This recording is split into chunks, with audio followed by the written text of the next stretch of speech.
Hidden gold mines, AI's true business impact. I believe we're witnessing a fundamental shift in business operations and that many companies aren't fully on board yet.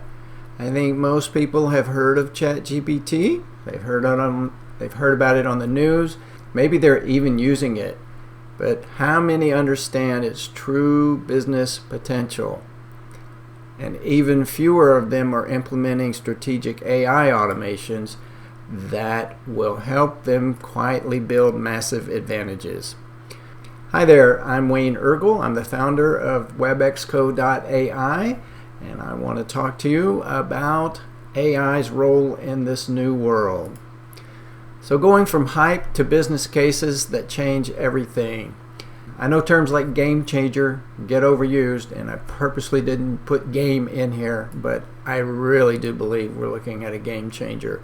So in this video, I'm going to do 5 powerful AI business cases that are hiding in plain sight. They're not super exotic. They're things that almost every company deals with and could see improvement from. And then I'm going to talk about the multiplier effects that transform the return on investment. I have some real numbers that reveal its impact. And at the end of the video, and hopefully you'll stay tuned, I'll give you some ideas about how to spot these in your own organization.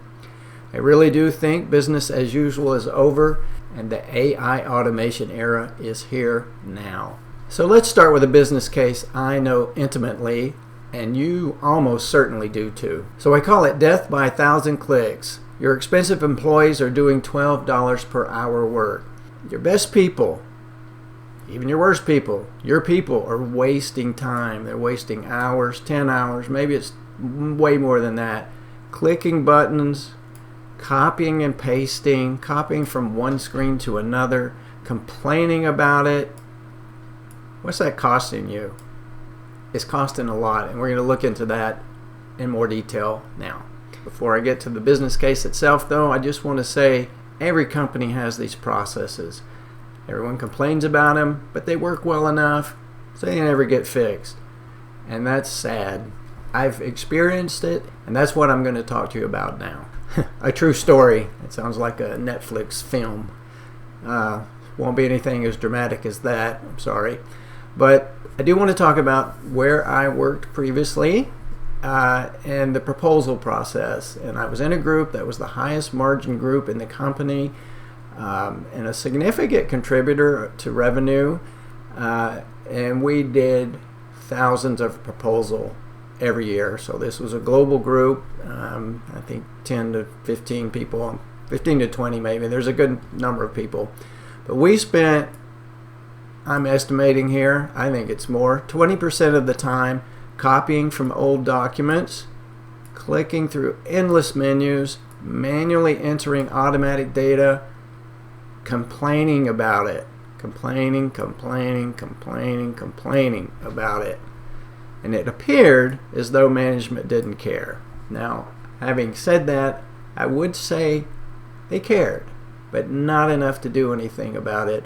And now that I look back on that, I realize it was our fault. We didn't put the case together to get it fixed. So I'm going to talk about that.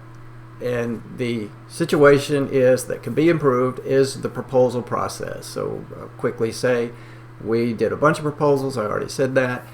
And it was a lot of work going back and forth from one document to another, copying and pasting it, and entering stuff into our CRM, which was Salesforce. So how do we fix it? Meet your new proposal assistant. They pull real-time data from your systems instead of us having to look at one screen and type it into another. It's template-based, so we're not constantly creating documents. Automated data entry into the CRM. Press a button, the data from the proposal goes into the CRM, it populates the opportunity in Salesforce, and it's done. It's up to date, it's automatic, there's no mistakes, there's no copying and pasting. Automated version control. I would say I don't like to use the word never, but I would say we never did a proposal just once. There was always multiple ones. These were service-based proposals that were based on hardware. The hardware was always changing. That meant the service changed. That meant we always had to go back and redo all this stuff. And in addition to that being a pain, the version control was an issue. And something that wasn't possible too long ago is our AI assistant learns from edits to improve over time. So we can look back at the work we're doing, find where we're making the same change over and over, fix that. Also give us guidance on improving the workflow, improving the template as we go along. So let's look at some numbers. Let's take an example of 8 professionals, each making $85K. Time spent on repetitive document tasks, 2 hours a day. Time spent discussing and complaining. I'm sorry. We really did, and I bet you, if you look, you'll find your employees or yourself doing the same thing, and quite literally complaining about a process. There's no justification for it as in terms of cost reduction or revenue increase. It's just complaining. It's lost time. Quality review time. Had to review every quote because we were likely to make a mistake. So that was the other part, error correction. So this is the case. This is it's hypothetical, but also based on real life, my real life. Okay, so let's break down the numbers a little bit more. And I know this is a lot of numbers. I want to say this video has 5 business cases. All of these are similar in the way they are flowing. They all have numbers. They all could be challenged. You could say, well, it doesn't take 2 hours to do that. It takes 3 or it takes 1. It doesn't really matter. The point is the significant operational and operational savings, efficiency gains, which turn into real numbers that help your bottom line and top line. But again, for the sake of the video, we've got 8 people times 2 hours, 154K. Discussion time, which was a nice way of saying complaining time. Here's the cost: 154K here, 38K here, and that's just math. If you've got 8 people times half an hour times their hourly rate times the number of days worked in a year, so this takes into account vacation and holidays, you're looking at real money, $38,000 plus or minus, could be higher or lower. Quality review, having to review all the stuff, and I will tell you, copying and pasting is no way to run a business. And not only is it frustrating, but there's a lot of quality problems and a lot of errors. So we're looking at an estimated total direct cost of $304K, and I would say really the real problem, I mean, this is real numbers and it's real, but the real problem is opportunity cost. So what if we weren't spending all this time error correcting, reviewing, discussing, complaining, all of that, and instead put our energy into getting more revenue? Well, maybe we got 100K more revenue. Maybe we missed out on early payment discounts. Maybe, and we did plenty of times, make errors. So there's a cost there. So that total opportunity cost is 145K. And then if we just add it all up, we're looking at a total annual savings of 332K. And these numbers, I'm going to give you this presentation so you'll have it and you could examine the numbers and see where you think they're right or wrong. So I won't go through every one on every chart, but I will say what we're looking at here is a potential total impact of 332K, an investment into an AI automation proposal agent, 30K, give or take. You're looking at a return on investment of 11x. Those numbers, obviously, if this was higher and this was lower, it would be a higher ROI. But you get the gist, I hope, is that these somewhat seemingly small things like disgruntled, frustrated employees having to copy and paste really does cost money and can, if rectified, turn into new revenue. So I'm just going to look one more bit here at the sort of hidden multiplier. And if we start here, we're looking at the direct cost is low productive hours, indirect cost, which I'm not sure you could measure, but I can tell you this, it's big and it hurts the bottom line. A hidden cost, your best people are doing clerical work, Probably not what you want them to do, probably not in their yearly objectives. And then again, I think you're getting losing the costs, the opportunity costs that are lost while your employees are clicking on multiple links, buttons, check boxes, all of that, when they could be working on bringing in new deals, new revenue. Okay, so that's the first business case. And before we get to the second one, I just want to do a little commercial break and ask you that if what you've seen so far and potentially what you've seen in my other videos resonates with you, I'd ask you to subscribe. Definitely helps out the channel, helps me know what kind of content to create. So if you are getting value from this, just look down there, click that button.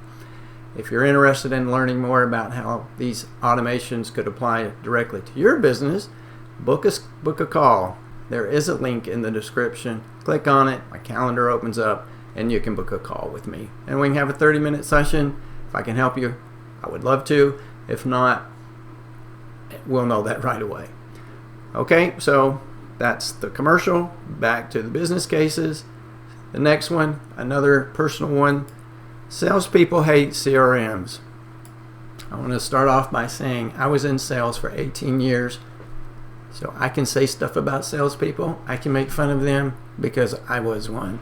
I was a sales engineer, a salesperson, and a sales director.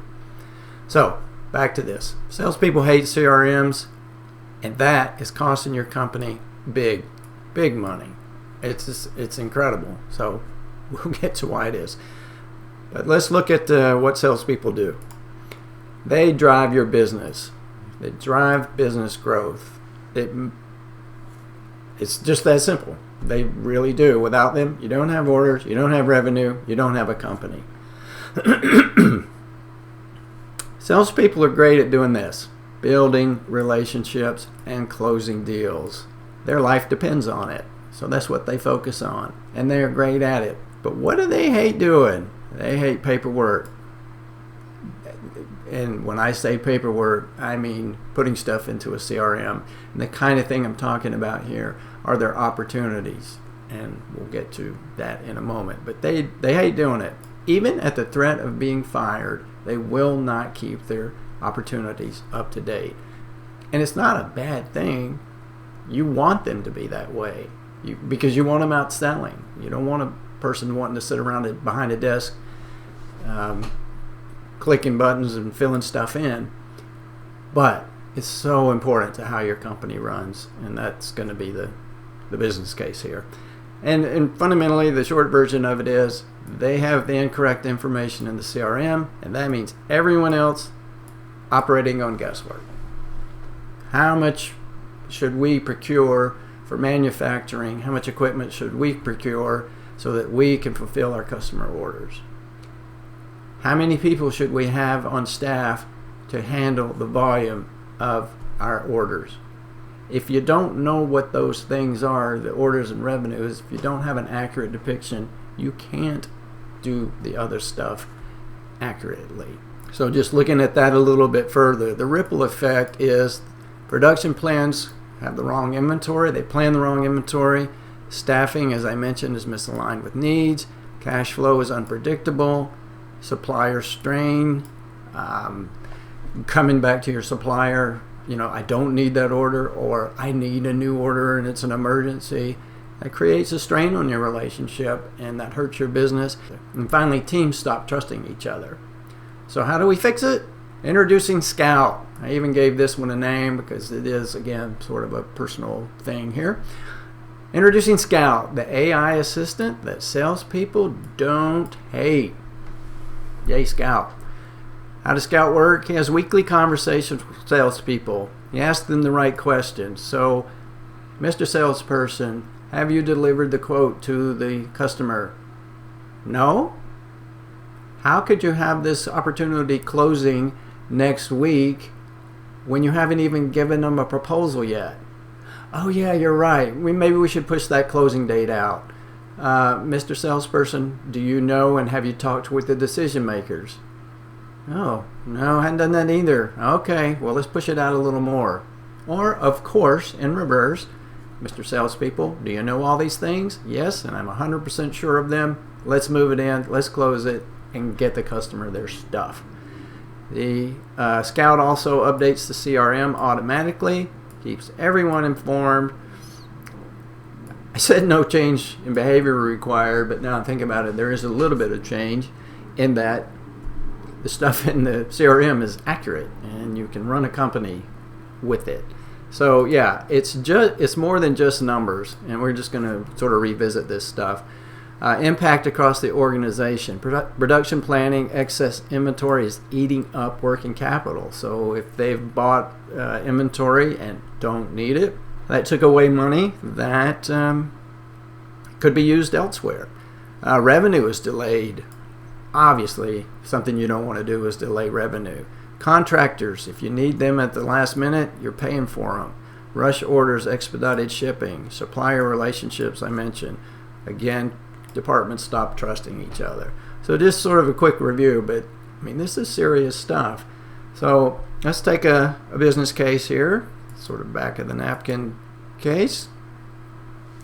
We're going to use an example of a $50 million company, so that's their revenue. They have an inventory value of $10 million. They have an inventory buffer, so this is the buffer of equipment basically that they keep on hand because the sales forecast is inaccurate.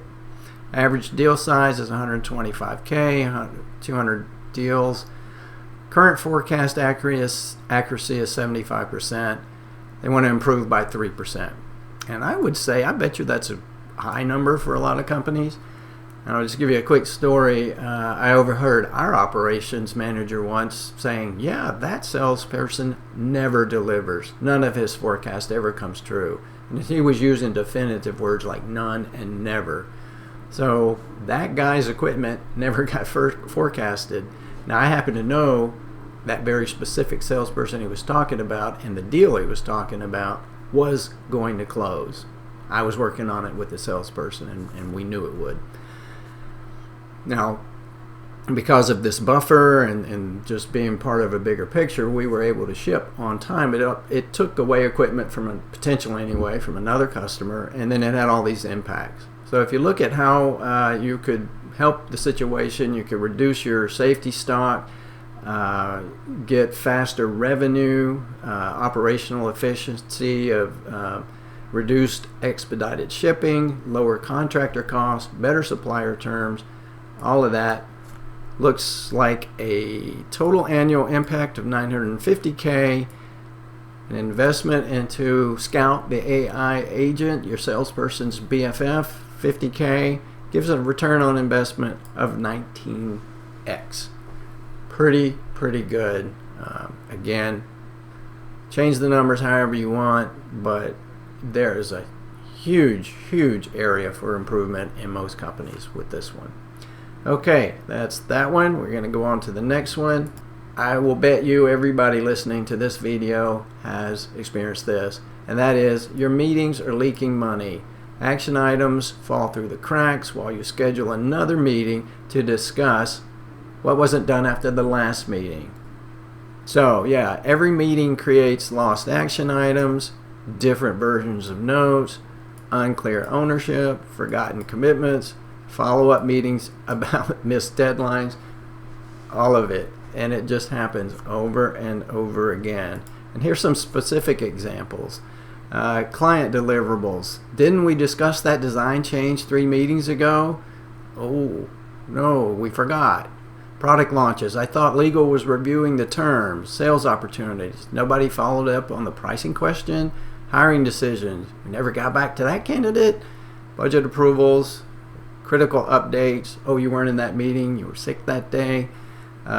Quick examples of projects delayed by 2 weeks because no one confirmed vendor requirements. So now you're looking at a delay in revenue. Potentially having to hire expensive contractors. Another example, customer contract unsigned because pricing approval got lost in email threads. That happens. It really does. Team working on outdated specs because meeting updates weren't tracked. Rush fees paid because action items weren't flagged as urgent. Key customer meeting rescheduled because prep items were missed. So these are real things that can happen. So And what is the sort of digging down into it a little bit further? What's the ripple effect? Missed vendor requirements. If we take that, we're saying here we got a rush order needed, cost us $2,000. Team works overtime, cost us $3,000. Project deadline slips, the customer implementation is delayed. We're late on revenue rec, missing quarterly target, lost bonuses, people quit. Sorry. I'm laughing because it's so sad it's fun, or so sad it might be funny.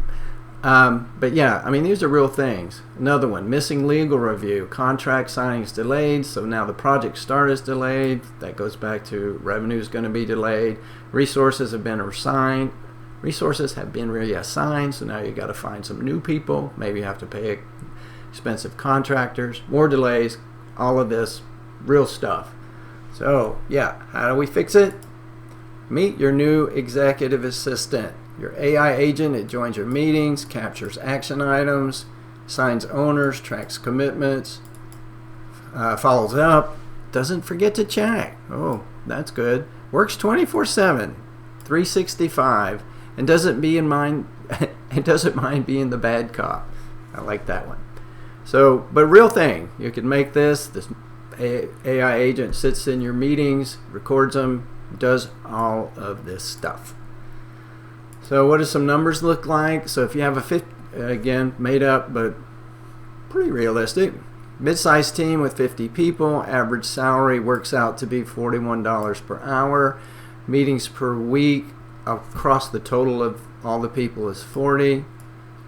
Average meeting length an hour, average attendees 5. So that's the gist of it. Then we have follow-up meetings due to unclear action. So you're sort of doing what is it in Excel? A circular reference error starts right there. So looking at the cost, time and follow-up meetings, if you take the number of meetings times 25% times 50 people times 1 hour, looking at real money, $98,000. Time chasing updates, across the whole year, you could be looking at nearly $200,000. Delayed project costs, $150K.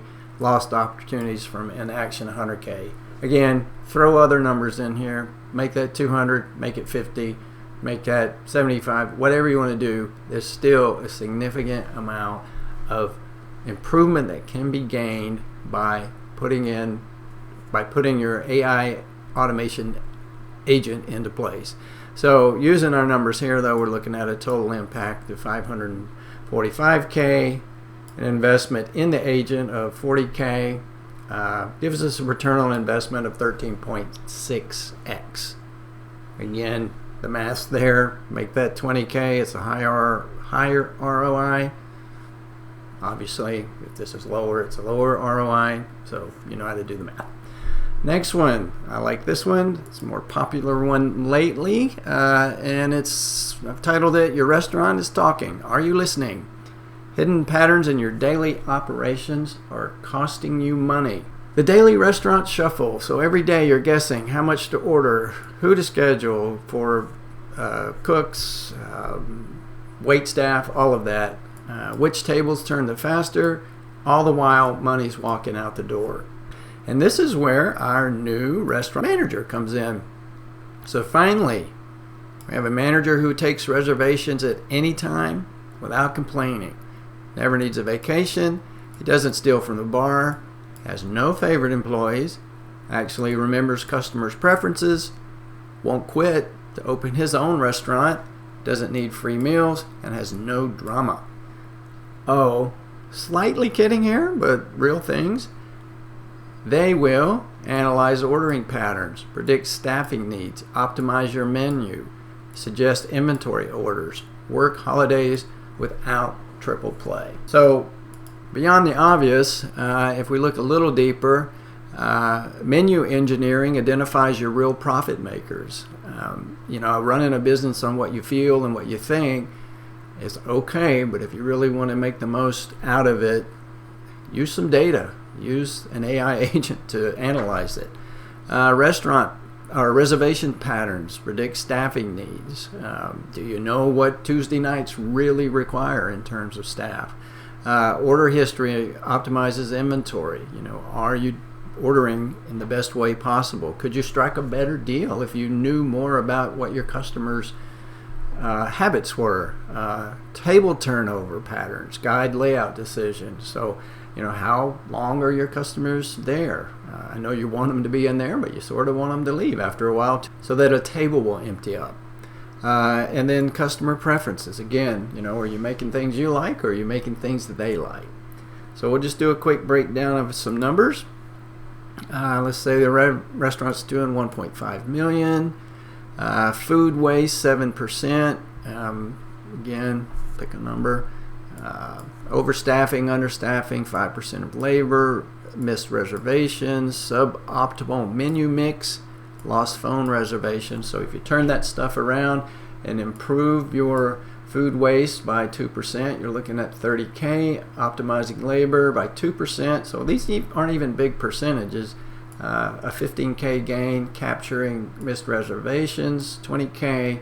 Improved menu profitability, $25, and then reservation capture, $15. So you're looking at a potential impact of $105K with an investment in an agent, the restaurant manager agent. $15K, you're looking at a return on investment of 7x.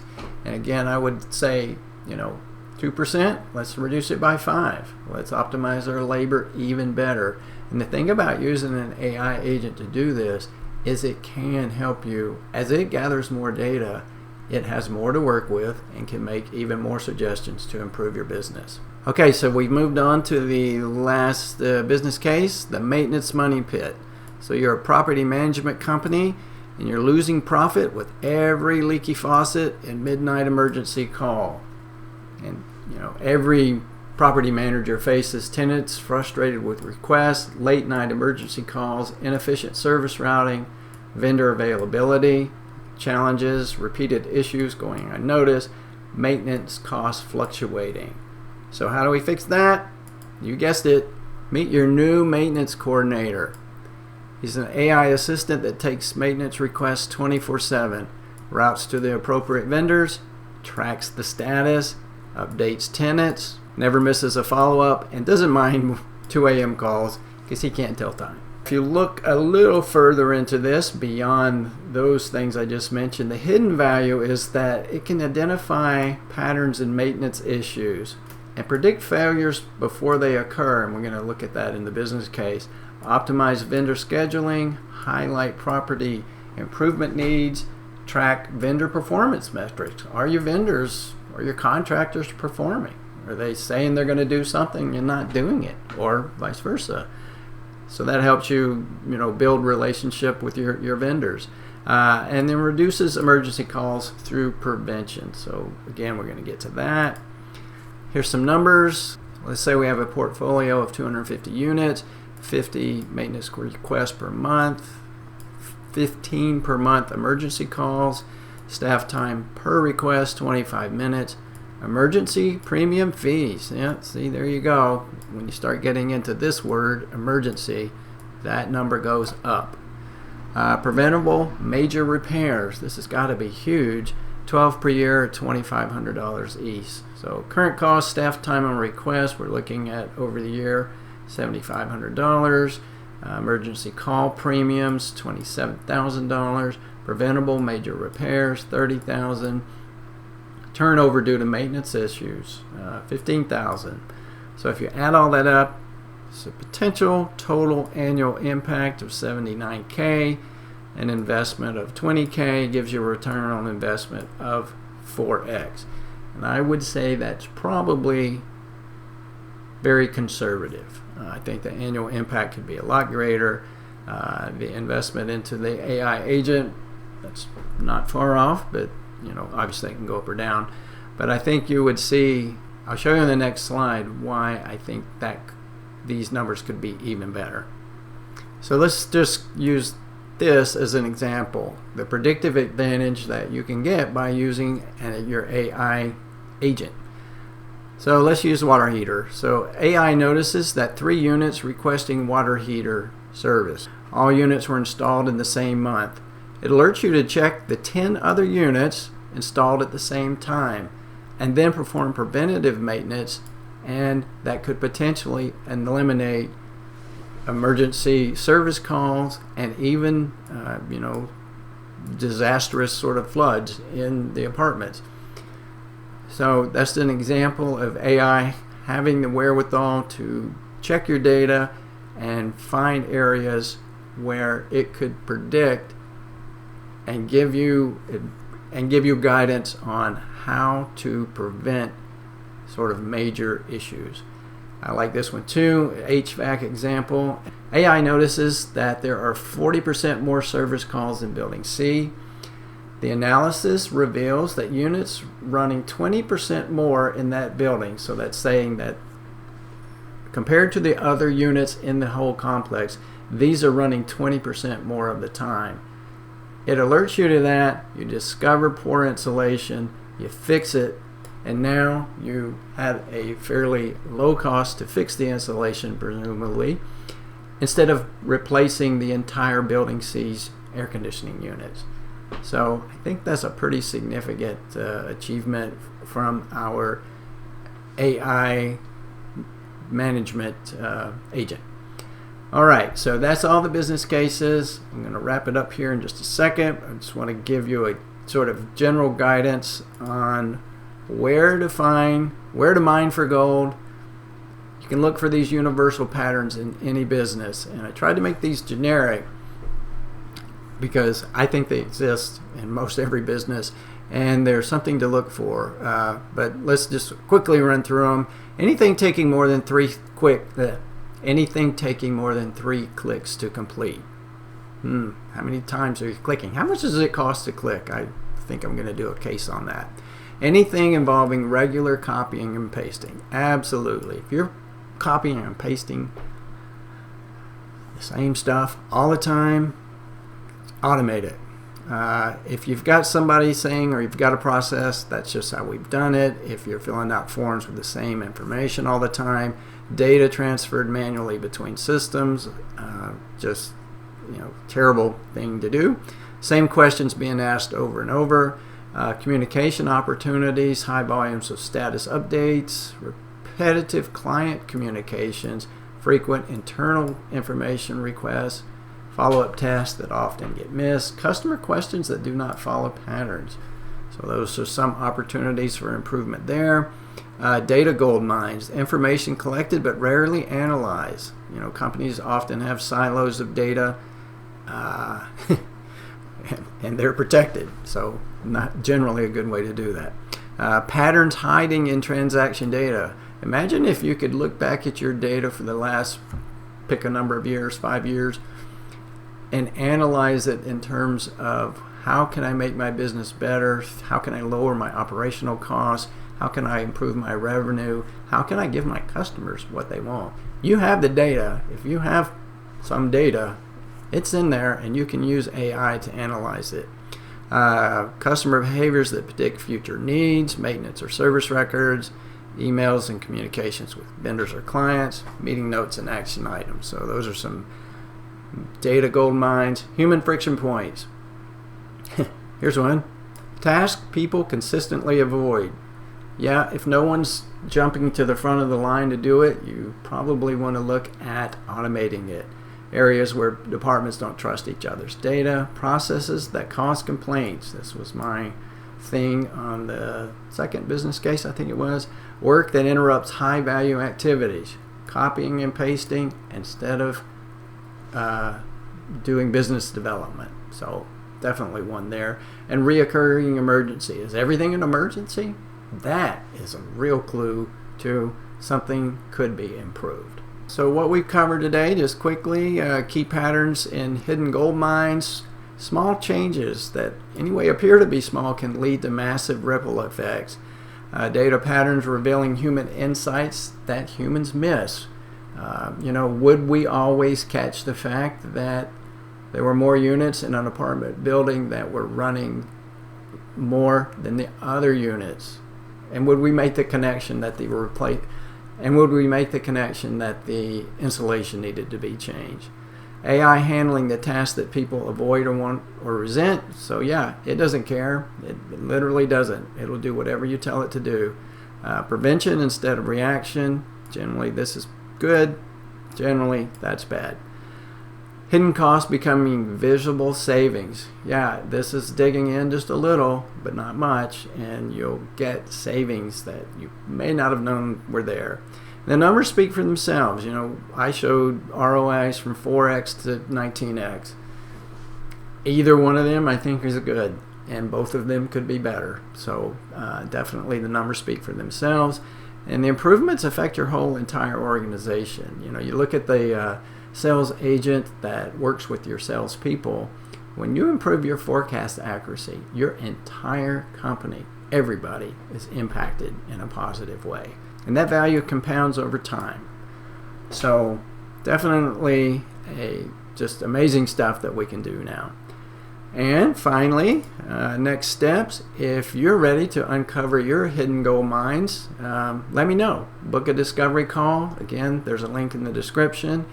I would generally and sincerely appreciate your subscription to my YouTube channel here, and I'd love to talk to you and connect and see what's up with you. I'll end this with, I believe the AI revolution isn't coming. It's here. The only question is whether you'll be mining gold while others are still digging in the wrong places. Thank you so much for your time and for watching this video, and I look forward to seeing you in the next one.